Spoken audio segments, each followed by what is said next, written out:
I am Mark Mustin here with Diane Roberts. Welcome back to Furious Fiction. I'm so glad you're with us. We've got a great novelist today. Oh, yeah. Susanna Daniel is with us. She's the author of Stiltsville, which is an actual place near just outside Miami. And in Biscayne Bay. Which I'm wondering, Susanna, is there any of this still there? I mean, I know in the novel part of it gets blown away, but is there anything left to Stiltsville? There is. There are 7 houses that remain, but they're no longer fully owned by families like they were when I was growing up and like they were in the novel. They're owned by the state of Florida, actually.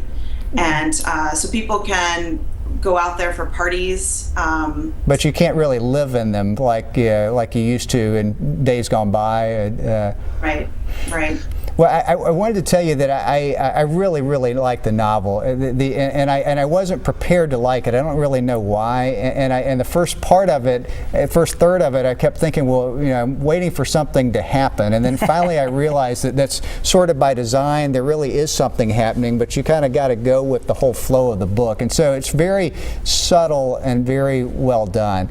But tell us, I don't know, tell us about, you grew up in Miami. There was, some of this is autobiographical, maybe some isn't. Tell us just a little bit about writing about where you grew up.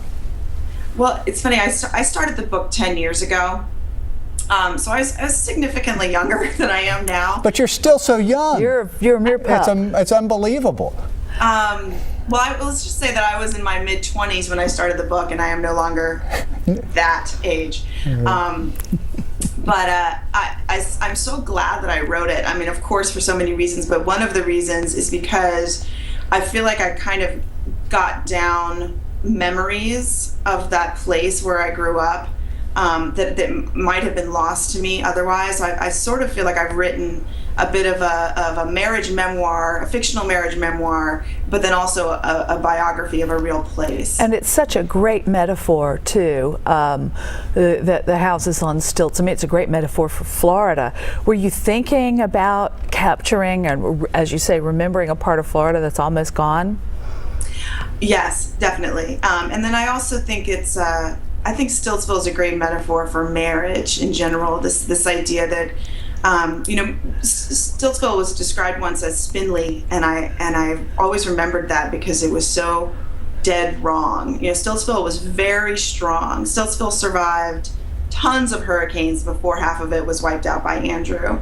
It was built to last, and then of course something came along that was too great for it, which I think is kind of how I think of marriage. Is we want to believe that it would last through anything, but there's always going to be something around the corner that may or may not test the foundations. Well, and speaking of something around the corner, you have a new 4-week-old son. And if we could get him on the camera, we'd love to see him. But tell, really? Yes, absolutely. I banished him to the other.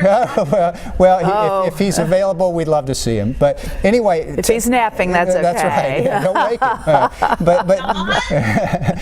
him. But tell us while he's approaching, what writing with 2 small children, right? Now you have 2, wow. But I mean, writing with 1. I mean, tell us just how did you do it? I mean, do you do a little bit every day? Do you leave the house? What do you do? Get up at 2 a.m. There's a lot said about writing and mothering. And I think that those 2 things work very well together, actually. I think they are meant to go together. But I do not write with my children in the house. I send them away. I am not a wait for nap time writer. I need a good chunk of time, and I need that time to come several times a week. So from the time that my son was 4 months, he was in daycare 4 days a week, and now he's in preschool 4 days a week. And I'm trying to figure it out with the little one.